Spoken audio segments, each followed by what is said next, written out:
Welcome to wishful ಅಡುಗೆ ಮನೆ. ಇವತ್ತು ಉದ್ದಿನ ಕಾಳಿಂದ ಒಂದು ಸೂಪರ್ ಆಗಿರೋ ರೆಸಿಪಿ ಪ್ರತಿಭಾ. ಹೌದು ಆಶಾ, ಇದನ್ನು ಕೂಡ ನಮ್ದು ವಾಟ್ಸಪ್ ಗ್ರೂಪಲ್ಲಿ ಒಬ್ರು ಮೆಸೇಜ್ ಹಾಕಿದ್ರು. ಮಕ್ಕಳಿಗೆ ಆಗಲಿ, ದೊಡ್ಡವರಿಗಾಗಲಿ, ವಯಸ್ಸಾದವರಿಗಾಗಲಿ, ಮೂಳೆಗಳಿಗೆ ಹೆಲ್ಪ್ ಆಗುವಂಥದ್ದು ಒಂದು ರೆಸಿಪಿನ ತೋರಿಸಿ ಅಂತ ಹೇಳ್ಬಿಟ್ಟು. ಸೊ ತುಂಬ ದಿಢೀರಂತ ಆಗುವಂಥ ಒಂದು ರೆಸಿಪಿ, ತುಂಬ ಹೆಲ್ದಿ ರೆಸಿಪಿ ಅಂತಲೂ ಅನ್ಬೋದು, ನ್ಯೂಟ್ರಿಷಿಯಸ್ ರೆಸಿಪಿ ಅಂತಲೂ ಅನ್ಬೋದು. ಇವನ್ ನಾವು ಉದ್ದಿನ ಬೇಳೆನೂ ತಿನ್ನೋದ್ರಿಂದ ನಮ್ಮ ಮೂಳೆಗಳು ತುಂಬ ಗಟ್ಟಿ ಆಗುತ್ತೆ ಆಶಾ. ಅದ್ರ ಜೊತೆ ನಿಮಗೆ ಐರನ್ ರಿಚ್ ರೆಸಿಪಿ ಕೂಡ ನಾನು ಇವತ್ತೇ ಹೇಳ್ಕೊಡ್ತಾ ಇದ್ದೀನಿ.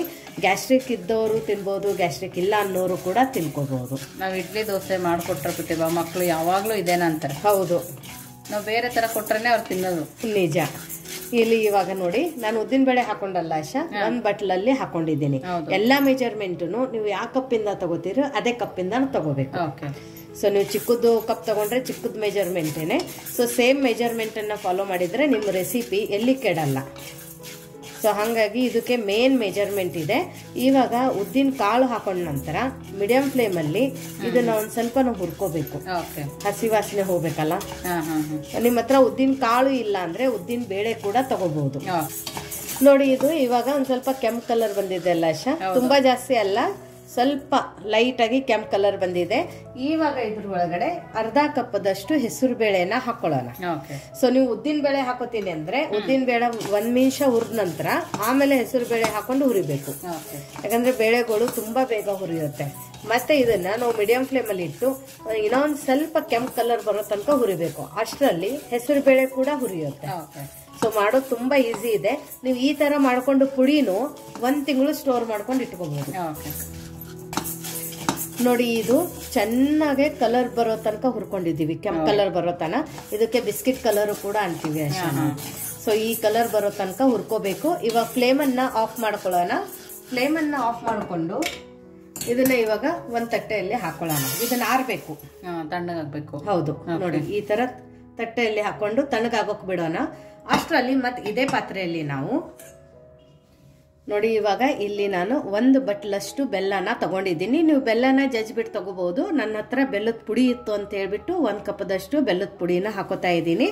ಸೊ ಯಾವ ಕಪ್ಲೆ ಉದ್ದಿನ ಬೇಳೆ ತಗೊಂಡಿದ್ದೀವಿ ಅದೇ ಕಪ್ಪಿಂದ 1 ಕಪ್ಪು ಬೆಲ್ಲ. ಸೊ 1 ಕಪ್ ಬೆಲ್ಲಕ್ಕೆ ಇಲ್ಲಿ ನಾನು 2 ಕಪ್ದಷ್ಟು ನೀರನ್ನ ಹಾಕೋಬೇಕು. ನಾನು ಇನ್ನ ಗ್ಯಾಸ್ ಆನ್ ಮಾಡಿಲ್ಲ. ನಾವು ಉದ್ದಿನ ಬೇಳೆ ಏನು ಹುರಿದಿದ್ವಲ್ಲ ಅದೇ ಬಿಸಿಯಲ್ಲಿನೇ ಈ ತರ ಸೌಂಡ್ ಆಗ್ತಾ ಇದೆ. 1 ಬೌಲ್ ಬೆಲ್ಲಕ್ಕೆ 2 ಬೌಲ್ ನೀರು. ಹೌದು, ಕರೆಕ್ಟ್ ಮೆಜರ್ಮೆಂಟ್. ಇದನ್ನ ಇವಾಗ ನಾವು ಕೈ ಆಡಿಸ್ಬೇಕು. ಆಲ್ರೆಡಿ ಇದು ಪಾತ್ರೆ ಬಿಸಿ ಇತ್ತಲ್ಲ, ಸೊ ಒಂದ್ಸರ್ತಿ ಕೈ ಆಡಿಸ್ಕೊಳ್ಳೋಣ. ನೋಡಿ, ಇವಾಗ ಇದನ್ನ ನಾವು ಮೀಡಿಯಂ ಫ್ಲೇಮ್ ಅಲ್ಲಿ ಇಟ್ಕೊಳ್ಳೋಣ. ಮೀಡಿಯಂ ಫ್ಲೇಮ್ ಅಲ್ಲಿ ಇಟ್ಕೊಂಡು ಈ ತರ ಕೈ ಆಡಿಸ್ಕೊಳ್ಳೋಣ. ಇದಕ್ಕೇನ್ ಪಾಕ ಬರ್ಬೇಕಂತೇನಿಲ್ಲ ಆಶಾ. ಒಂದ್ 4 ನಿಮಿಷ ಇದು ಕುದ್ರೆ ಸಾಕು. ಚೆನ್ನಾಗಿ ಕುದ್ರೆ ಏನೂ ಬೇಕಾಗಿಲ್ಲ. ಒಂದ್ ಎಳೆ ಪಾಕನೂ ಬೇಡ ಅಥವಾ ಗಟ್ಟಿ ಕುದಿಸ್ಬೇಕಂತಾನು ಏನಿಲ್ಲ. ಸೊ ನಾರ್ಮಲ್ ಆಗಿ ಒಂದ್ 4 ನಿಮಿಷ ಇದನ್ನ ಕುದಿಸ್ಕೊಳ್ಳೋಣ. ಸೊ ಫ್ಲೇಮ್ ಅನ್ನ ಮೀಡಿಯಂ ಫ್ಲೇಮ್ ಅಲ್ಲಿ ಇಟ್ಕೊಂಡು ಮಧ್ಯ ಮಧ್ಯದಲ್ಲಿ ಈ ತರ ಕೈ ಆಡಿಸ್ತಾ ಇದನ್ನ ನಾವು ಕುದಿಸ್ಕೊಳ್ಳೋಣ. ಇವಾಗ ಇದನ್ನ ಕುದಿಯೋ ತನಕ ಆಶಾ ನೆಕ್ಸ್ಟ್ ಏನ್ ಮಾಡೋದು ಅಂತ ನೋಡೋಣ. ನೋಡಿ, ನಾವ್ ಏನ್ ಹುರ್ಕೊಂಡು ಇಟ್ಕೊಂಡಿದೀವಲ್ಲ ಉದ್ದಿನ ಬೇಳೆ ಮತ್ತೆ ಹೆಸರು ಬೇಳೆ, ಇದು ಆರಿದೆ. ಚೆನ್ನಾಗಿ ಆರ್ಬೇಕು ಇದು. ಯಾಕಂದ್ರೆ ಬಿಸಿಯಲ್ಲಿ ಚೆನ್ನಾಗಿ ಪುಡಿ ಆಗುತ್ತೆ, ಬಟ್ ಅದು ನೀರ್ ಬಿಡುತ್ತೆ. ಸೊ ಚೆನ್ನಾಗಿ ಆರ್ಬೇಕು. ಇದನ್ನ ಇವಾಗ ಚೆನ್ನಾಗಿ ಆರಿದೆ ಅಲ್ಲ, ಇದನ್ನ ನಾವು ಫೈನ್ ಆಗಿ ಪೌಡರ್ ಮಾಡ್ಕೊಂಡ್ ಬರ್ಬೇಕು. ನೀರ್ ಒಂದ್ ಹನಿನೂ ಹಾಕಬಾರ್ದು ಇದಕ್ಕೆ. ಸೊ ಡ್ರೈ ಪೌಡರ್ ಮಾಡ್ಬೇಕು. ಹೌದು, ಡ್ರೈನೇ ಪೌಡರ್ ಮಾಡ್ಕೊಂಡ್ ಬರೋಣ. ಎಷ್ಟಾಗುತ್ತೆ ಅಷ್ಟು ಫೈನ್ ಪೌಡರ್. ನೋಡಿ, ಈ ತರ ಫೈನ್ ಆಗಿ ಪೌಡರ್ ಮಾಡ್ಕೊಂಡ್ ಬಂದಿರೋದು. ತುಂಬಾ ಫೈನು ಅಲ್ಲ, ನಮ್ ಚಿರೋಟಿ ರವೆ ಇರುತ್ತಲ್ಲ ಆ ತರ ಪೌಡರ್ ಮಾಡ್ಕೊಂಡಿರೋದು. ಸೊ ಇನ್ನೂ ಸಣ್ಣ ಆಗ್ತಿದ್ರೆ ಮಾಡ್ಕೋಬಹುದು, ಬಟ್ ಅದು ತಿನ್ಬೇಕಾದ್ರೆ ಹಲ್ಲಿಗಂಟು ಚಾನ್ಸಸ್ ಇರುತ್ತೆ. ಬಟ್ ಈ ತರ ಒಂದ್ ಸ್ವಲ್ಪ ಚಿರೋಟಿ ರವೆ ಆ ತರ ಮಾಡ್ಕೊಂಡಿದ್ರೆ ತಿನ್ನೋಕೆ ತುಂಬಾ ಸಖತ್ತಾಗಿ ಅನ್ಸುತ್ತೆ. ಸೊ ಇವಾಗ ಇದು ಪೌಡರ್ ರೆಡಿ ಆಗಿದೆ. ಇದನ್ನ ಪಕ್ಕಕ್ಕೆ ಇಡೋಣ. ಬೆಲ್ಲ ಏನಾಗಿದೆ ಅಂತ ನೋಡೋಣ. ನೋಡಿ, ಇಲ್ಲಿ ನಮ್ದು ಬೆಲ್ಲ ಇದನ್ನ ಕುದ್ದು ರೆಡಿ ಆಗಿದೆ. ಇದಕ್ಕೇನು ಒಂದೆಳೆ ಪಾಕ ಬಂದಿಲ್ಲ, ಬರೀ ನಾವು ಪುಡಿ ಮಾಡೋ ತನಕ ಕುದಿಸ್ಕೊಂಡಿರೋದು. ಸೊ ಇವಾಗ ಇದು ರೆಡಿ ಇದೆ. ಇವಾಗ ಫ್ಲೇಮ್ ಅನ್ನ ಆಫ್ ಮಾಡ್ಕೊಳ್ಳೋಣ. ಫ್ಲೇಮ್ ಅನ್ನ ಆಫ್ ಮಾಡ್ಕೊಂಡು ಇವಾಗ ನಾವು ಮಾಡ್ಕೊಂಡು ಬಂದಿವೆಲ್ಲ ಉದ್ದಿನ ಬೇಳೆ ಪುಡಿ, ಅದನ್ನ ಇದ್ರ ಒಳಗಡೆ ಹಾಕೊಳ್ಳೋಣ. ಸೊ ಕರೆಕ್ಟ್ ಮೆಜರ್ಮೆಂಟ್ ಫಾಲೋ ಮಾಡಿ. ಹೆಚ್ಚು ಕಡಿಮೆ ಮತ್ತೆ ಏನು ಅಡಿಷನಲ್ ಆಗಿ ನಮ್ಗೆ ಹಾಕೋ ಅವಶ್ಯಕತೆ ಬರಲ್ಲ. ಸೊ ಇದನ್ನ ನೀಟಾಗಿ ಗಂಟ್ ಇಲ್ದೇ ತರ ಮಿಕ್ಸ್ ಮಾಡ್ಕೊಳ್ಳೋಣ. ಬಟ್ ಯೂಶುವಲಿ ಇದಕ್ಕೆ ಗಂಟ್ ಆಗಲ್ಲ. ಹೌದು, ಸ್ವಲ್ಪ ರವೆ ರವೆ ತರ ಇರುತ್ತಲ್ಲ. ಹೌದು, ನೀವು ತುಂಬಾ ಜಾಸ್ತಿ ಪುಡಿ ಮಾಡ್ಕೊಂಡ್ರೆ ಮಾತ್ರ ಗಂಟಾಗೋ ಚಾನ್ಸಸ್ ಇರುತ್ತೆ. ನೋಡಿ ಇದು ಪರ್ಫೆಕ್ಟ್ ಆಗಿ ಮಿಕ್ಸ್ ಆಗಿದೆ. ಇವಾಗ ಗ್ಯಾಸ್ ಆಫ್ ಇದೆ. ಹಿಟ್ಟು ಹಾಕಬೇಕಾದ್ರೆ ಆಫ್ ಮಾಡ್ಕೊಂಡ್ಬಿಡಿ. ನೋಡೋಕ್ಕೂ ಮರಳು ಥರ ಎಷ್ಟು ಚೆನ್ನಾಗಿ ಕಾಣ್ತಾ ಇದೆ ನೋಡಿ. ನೀವು ಸಜ್ಜಿಗೆ ಎಲ್ಲ ತಿಂತೀರಲ್ಲ, ಹೌದು, ಅದೇ ಥರ ಕಾಣ್ತಾ ಇದೆ. ಪರ್ಫೆಕ್ಟ್ ಆಗಿದೆ. ಇವಾಗ ಏನು ಮಾಡೋಣ ಅಂದರೆ ಇದು ಮಿಕ್ಸ್ ಮಾಡಿದ ನಂತರ ಆಶಾ ಇವಾಗ ಇದಕ್ಕೆ ನೋಡಿ, ಇವಾಗ 1 ಬಟ್ಲಷ್ಟು ಹಾಲನ್ನು ತಗೊಂಡಿರೋದು. ಹಾಲನ್ನ ಕಾಸಿ ಆರಿಸಿ ತಗೊಂಡಿರೋದು. ಬೆಚ್ಚಗಿರೋ ಹಾಲು. ಹೌದು, ಹಸಿ ತಗೋಬಾರ್ದು. ಸೊ ಕಾಸಿ ತಗೋಬೇಕು. ಹಾಲು ಹಾಕುವಾಗ ಸ್ಟವ್ ಆಫ್ ಮಾಡ್ಬೇಕಲ್ಲ? ಸ್ಟೋವ್ ಆಫೇ ಇದೆ, ಇನ್ನು ನಾವು ಆನ್ ಮಾಡಿಲ್ಲ ಸ್ಟೋವ್ನ. ಸೊ ನೋಡಿ 1 ಬಟ್ಲು ಪರ್ಫೆಕ್ಟ್ ಆಗಿದೆ. ಯಾವ ಬಟ್ಲಿಂದ ಉದ್ದಿನ ಬೇಳೆ, ಅದೇ ಬಟ್ಲಿಂದ ಹಾಲು. ಇದನ್ನ ಇವಾಗ ಸ್ಟೋವ್ ಆನ್ ಮಾಡೋಕ್ಕಿಂತ ಮುಂಚೆ ಫಸ್ಟ್ ಒಂದ್ಸರ್ತಿ ನಾವು ಇದನ್ನ ಮಿಕ್ಸ್ ಮಾಡ್ಕೋಬೇಕು. ಮಿಕ್ಸ್ ಆದ ನಂತರ ಆಮೇಲೆ ನಾವು ಸ್ಟೋವ್ನ ಆನ್ ಮಾಡ್ಕೊಳ್ಳೋಣ. ನೋಡಿ ಇದನ್ನ ನೀಟಾಗಿ ಮಿಕ್ಸ್ ಮಾಡ್ಕೊಳ್ಳೋಣ.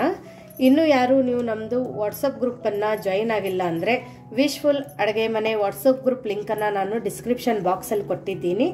ಅದ್ರ ಮೇಲೆ ಕ್ಲಿಕ್ ಮಾಡಿದ್ರೆ ಸಾಕು, ನೀವು ನಮ್ಮ ಜೊತೆ ಕನೆಕ್ಟ್ ಆಗ್ತೀರಾ. ನಿಮ್ಗೆ ಏನೇ ಕ್ವೆರೀಸ್ ಆಗಿರ್ಬೋದು, ಡೌಟ್ಸ್ ಆಗಿರ್ಬೋದು ಇದ್ರೆ ಅಲ್ಲಿ ನೀವು ನಮ್ಮ ಜೊತೆ ಕಮ್ಯುನಿಕೇಟ್ ಮಾಡ್ಬೋದು. ಹಾಗೂ ವಿಶ್ಫುಲ್ ಅಡುಗೆ ಮನೆದು ಯಾವುದೇ ಪ್ಯೂರ್ ಆರ್ಗ್ಯಾನಿಕ್ ಪ್ರಾಡಕ್ಟ್ಸ್ಗಳು, ಅದರ ಜೊತೆ ಸ್ನ್ಯಾಕ್ಸ್ ಐಟಮ್ಸು ಕೂಡ ಬೇಕಾಗಿದ್ರೆ ಅಲ್ಲಿ ಕೂಡ ನಾನು ವಾಟ್ಸಪ್ ನಂಬರನ್ನು ಕೊಟ್ಟಿದ್ದೀನಿ. ಅಲ್ಲಿ ಮೆಸೇಜ್ ಮಾಡಿದರೆ ಸಾಕು, ನಿಮಗೆಲ್ಲ ಪ್ರೈಸ್ ಡೀಟೇಲ್ಸ್ ಬರುತ್ತೆ. ನೋಡಿ ಇದು ಇವಾಗ ನೀಟಾಗಿ ಮಿಕ್ಸ್ ಮಾಡ್ಕೊಳ್ಳೋಣ. ನೋಡಿ ಇದು ಇವಾಗ ಚೆನ್ನಾಗಿ ಮಿಕ್ಸ್ ಆಗಿದೆ ಅಲ್ಲ, ಎಲ್ಲಿ ಒಂದು ಗಂಟಿಲ್ಲ, ಆ ಥರ ಮಿಕ್ಸ್ ಆಗಿದೆ. ಇವಾಗ ನಾವು ಗ್ಯಾಸನ್ನು ಆನ್ ಮಾಡ್ಕೋಬೇಕು. ಇವಾಗ ಗ್ಯಾಸನ್ನು ಆನ್ ಮಾಡಿಕೊಂಡು ಫ್ಲೇಮನ್ನು ಲೋ ಫ್ಲೇಮಲ್ಲಿ ಇಟ್ಕೊಂಡು ಇದೇ ಥರ ಕೈ ಆಡಿಸ್ತಾ ಸ್ವಲ್ಪ ಗಟ್ಟಿ ಕನ್ಸಿಸ್ಟೆನ್ಸಿ ಬರೋ ತನಕ ಇದನ್ನು ತಿರುಗಿಸ್ಕೊಳ್ಳೋಣ. ನೋಡಿ ಇವಾಗ ಇದು ಇಷ್ಟು ಗಟ್ಟಿ ಆಗೈತಲ್ಲ, ಮೊದಲಿನ ಕನ್ಸಿಸ್ಟೆನ್ಸಿ ಈ ಕನ್ಸಿಸ್ಟೆನ್ಸಿ ನೀವು ನೋಡ್ಬೋದು. ಇವಾಗ ಗಟ್ಟಿಯಾಗಿದೆ. ಫ್ಲೇಮ್ ಫುಲ್ ಲೋ ಫ್ಲೇಮಲ್ಲಿ ಇಟ್ಕೊಳ್ಳೋಣ. ಇಟ್ಕೊಂಡು ಇವಾಗ ಇಲ್ಲಿ ಒಂದು ಸ್ವಲ್ಪ ಏಲಕ್ಕಿ ಪುಡಿನ ಹಾಕೊಳ್ಳೋಣ. ಅದ್ರ ಜೊತೆ ಇಲ್ಲಿ 2 ಸ್ಪೂನ್ ಅಷ್ಟು ತುಪ್ಪ ಹಾಕೊಳ್ಳೋಣ. ತುಂಬ ಒಳ್ಳೆ ಟೆಕ್ಸ್ಚರ್ ಬರುತ್ತೆ. ಆಮೇಲೆ ಬಾಯಿಯಲ್ಲಿ ಇಟ್ಟರೆ ಕರಗುತ್ತೆ. ಹಲ್ ಇಲ್ಲ ಅನ್ನೋರು ಕೂಡ ತಿನ್ಕೋಬಹುದು. ಅಷ್ಟು ಸಾಫ್ಟ್ ಇರುತ್ತೆ. ಹೌದು. ಇವಾಗ ತುಪ್ಪ ಎಲ್ಲ ಹಾಕೊಂಡ ನಂತರ ನಾವು ಮಿಕ್ಸ್ ಮಾಡ್ತೀವಲ್ಲ, ಇವಾಗ ಫ್ಲೇಮನ್ನು ಆಫ್ ಮಾಡ್ಕೊಳ್ಳೋಣ. ಫ್ಲೇಮನ್ನು ಆಫ್ ಮಾಡಿಕೊಂಡು ಇದನ್ನ ನೀಟಾಗಿ ಒಂದ್ಸರ್ತಿ ಮಿಕ್ಸ್ ಮಾಡಿಕೊಂಡು ಇದನ್ನ ಇವಾಗ ಒಂದು ಪ್ಲೇಟ್ ಅಲ್ಲಿ ಹಾಕೊಳ್ಳೋಣ ಅಂತ. ಯಾಕಂದ್ರೆ ಆಲ್ರೆಡಿ ಇದು ಇವಾಗ ಗಟ್ಟಿಯಾಗಿದೆ ನೋಡಿ, ಪರ್ಫೆಕ್ಟ್ ಕನ್ಸಿಸ್ಟೆನ್ಸಿ ಬಂದಿದೆ. ಸೊ ಇದನ್ನ ಇವಾಗ ನಾವು ಒಂದು ಪ್ಲೇಟಕ್ಕೆ ಟ್ರಾನ್ಸ್ಫರ್ ಮಾಡ್ಕೊಳ್ಳೋಣ. ನೋಡಿ ಇಲ್ಲಿ ನಾನು ಚಿಕ್ಕ ಚಿಕ್ಕದ ಈ ತರ ಪ್ಲೇಟ್ಸ್ಗಳನ್ನ ತಗೊಂಡಿದ್ದೀನಿ. ನೀವು ಬೇಕಂದ್ರೆ ಬಟ್ಲು ಕೂಡ ತಗೋಬಹುದು. ಚಿಕ್ಕ ಚಿಕ್ಕದಿರುತ್ತಲ್ಲ ಮನೆಯಲ್ಲಿ, ಈ ತರ ಬಟ್ಲು ಕೂಡ ತಗೋಬಹುದು. ಇದೇನು ಬೇಡ, ನಾವು ಒಂದೇ ತಟ್ಟೆಗೆ ಸರ್ವ್ ಹಾಕೋತೀವಿ ಅಂದ್ರೂ ನಡೆಯುತ್ತೆ. ಇವಾಗ ಇದು ತಗೊಂಡ ನಂತರ ಇದಕ್ಕೆ ಒಂದ್ ಸ್ವಲ್ಪನೂ ತುಪ್ಪನ ಒರೆಸ್ಕೋಬೇಕು, ಅಂಟಬಾರ್ದಲ್ಲ.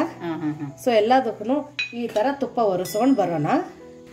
ನೋಡಿ ಇವಾಗ ನಾನೊಂದ್ ಸ್ವಲ್ಪ ಕಸಕಸೆ ಉದುರಿಸ್ಕೊತಾ ಇದ್ದೀನಿ. ಕೆಲವೊಂದಕ್ಕೆ ನಂಗೆ ತುಂಬಾ ಇಷ್ಟ ಆಗುತ್ತೆ, ತಿನ್ಬೇಕಾದ್ರೆ ರುಚಿನೂ ಜಾಸ್ತಿ ಕೊಡುತ್ತೆ. ಹುರಿದು ಹಾಕೋಬೇಕಾ, ಹಾಗೆ ಹಾಕೋಬೇಕಾ? ಇದನ್ನ ಹಾಗೇನೂ ಹಾಕೋಬಹುದು, ಹುರಿದು ಕೂಡ ಹಾಕೋಬಹುದು. ಬಟ್ ನಾನು ಸ್ವಲ್ಪನೇ ಉದುರಿಸ್ತಾ ಇದ್ದೀನಿ ಅಂತ ಹೇಳ್ಬಿಟ್ಟು ಹಸಿದೆ ಹಾಕೋತಾ ಇದ್ದೀನಿ, ಹೆಂಗೋ ಕ್ರಿಸ್ಪಿ ಆಗಿದೆ ಅಂತ. ನೋಡಿ ಸಾಕಿಷ್ಟೇನೆ. ನೀವು ಬೇಕಂದ್ರೆ ಹಾಕೊಳ್ಳಿ, ಬೇಡ ಅಂದ್ರೆ ಬೇಡ. ಇವಾಗ ನೋಡಿ ನಾವು ಮಾಡ್ಕೊಂಡು ಇಟ್ಕೊಂಡಿದ್ವಲ್ಲ, ಇದು ಪರ್ಫೆಕ್ಟ್ ಕನ್ಸಿಸ್ಟೆನ್ಸಿ ಬಂದಿದೆ. ಇದನ್ನ ಇದ್ರೊಳಗಡೆ ಈ ತರ ಹಾಕೊಳ್ಳೋಣ. ಎಲ್ಲದಕ್ಕೂ ಇದೇ ತರ ಹಾಕೊಂಡ್ ಬರೋಣ. ನೋಡಿ ಎಲ್ಲದೂ ಈ ತರ ಹಾಕೊಂಡ್ ಬಂದಿರೋದು ತುಂಬಾ ಪರ್ಫೆಕ್ಟ್ ಆಗಿ ಬಂದಿದೆ. ಸೊ ಇದನ್ನ ಒಂದು 15ರಿಂದ 20 ನಿಮಿಷ ತಣ್ಣಗಾಗೋಕ್ ಬಿಡ್ಬೇಕು. ಸೊ ಇದೊಂದು 15 ನಿಮಿಷದ ನಂತರ ಯಾವ ತರ ಬರುತ್ತೆ ಅಂತ ನೋಡೋಣ. ನೋಡಿ ಇದು 15 ನಿಮಿಷ ಆಗಿದೆ, ತುಂಬಾ ಪರ್ಫೆಕ್ಟ್ ಆಗಿ ಆಗಿದೆ, ಚೆನ್ನಾಗಿ ಆರಿದೆ. ಇದನ್ನ ಬರೇ ತೆಳಗಡೆ ತುಪ್ಪ ಹಚ್ಚಿರ್ತೀವಲ್ಲ ಬರೇ ಹಿಂಗ್ ಟಚ್ ಮಾಡಿದ್ರೆ ಸಾಕು. ಚೆನ್ನಾಗಿ ಬಂದಿದೆ ಅಲ್ಲ? ಹೌದು. ಸೊ ಇದನ್ನ ತೆಗೆದ್ಬಿಟ್ಟು ಒಂದು ತಟ್ಟೆಯಲ್ಲಿ ಈ ತರ ಇಟ್ಕೊಳ್ಳೋಣ. ನೋಡಿ ಇನ್ನೂ ಒಂದನ್ನು ತೆಗೆದು ತೋರಿಸ್ತೀನಿ. ಬರೀ ಮುಟ್ಟಿದ್ರೆ ಸಾಕು, ಹೌದು, ಆಚೆ ಬರುತ್ತೆ. ನೋಡಿ ಪರ್ಫೆಕ್ಟ್ ಆಗಿ ಬಂದಿದೆ. ನೋಡಿ ಎಲ್ಲದೂ ಎಷ್ಟು ನೀಟಾಗಿ ಬಂದಿದೆ ಅಂದ್ರೆ ಹೌದು, ಕೈಯಲ್ಲಿ ಮುಟ್ಟಿದ್ರು ಬೆಣ್ಣೆ ಮುಟ್ಟದಂಗೆ ಆಗ್ತಾ ಇದೆ, ಅಷ್ಟು ಚೆನ್ನಾಗಿ ಬಂದಿದೆ. ತೆಗಿಯೋಕ್ಕೂ ಏನೇನು ಕಷ್ಟ ಇಲ್ಲ, ನೀವು ನೋಡಿದ್ದೀರಾ. ಸೊ ನೋಡಿ ಇದನ್ನ ಈ ತರ ಇದೆ. ಇಲ್ಲಿ ಕಸಕಸೆ ಹಚ್ಚಿರೋದ್ನು ಕೂಡ ಎಷ್ಟು ಚೆನ್ನಾಗಿ ಕಾಣ್ತಾ ಇದೆ ನೋಡಿ. ಸೊ ಇವಾಗ ನೀವು ಬೇಕಂದ್ರೆ ಇದನ್ನ ಪಕ್ಕಕ್ಕಿಡೋಣ. ಆಮೇಲೆ ಇದು ಪ್ಲೇನ್ ಕಸಕಸೆ ಏನು ಹಚ್ಚಿಲ್ಲಲ್ಲ ಅದನ್ನ ನಾವು ಸೆಪ್ರೇಟ್ ಆಗಿ ಈ ತರ ಇಟ್ಕೊಳ್ಳೋಣ ಅಂತ.